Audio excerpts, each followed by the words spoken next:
Zealand, we're roughly projecting 3% growth. Our unemployment's at 3.9% on traditional measures, budget surpluses. People would look at us and go, you're doing okay. But we have homelessness at staggering rates, one of the highest rates of youth suicide in the OECD. Our mental health and well-being is not what it should be.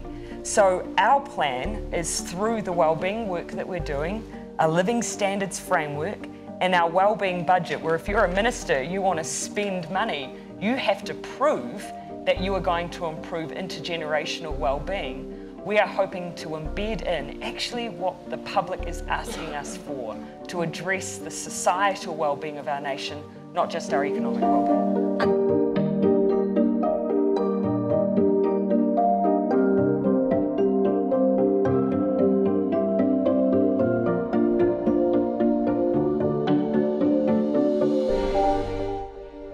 I think the importance of addressing this gap that we have in measuring success and broadening out what success is actually gets to the heart of politics and our political crisis.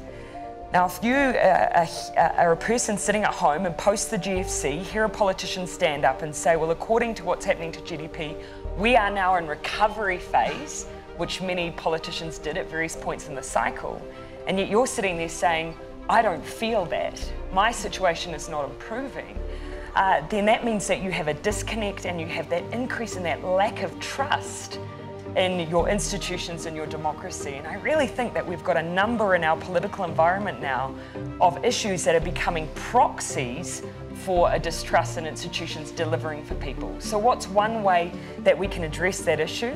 Well, one way is to make sure that, well, what gets measured gets done. We start broadening out the things that we hold ourselves to account on. Our people are telling us that politics is not delivering and meeting their expectations. And so this is not woolly, it is critical. This is how we bring meaning and results for the people who vote for us. And it's not ideological either. It doesn't have to be something just progressive governments do. I think it is about finally saying this is how we match expectations and try and build trust back into our institutions again, no matter where we are in the world. And so some of the work we're doing now we'll reap the benefits in 20 years' time. But if you start looking at a lens of politics through what we like to use, kindness, empathy, well-being, then actually it doesn't matter what happens just in a political cycle. What matters what happens over decades.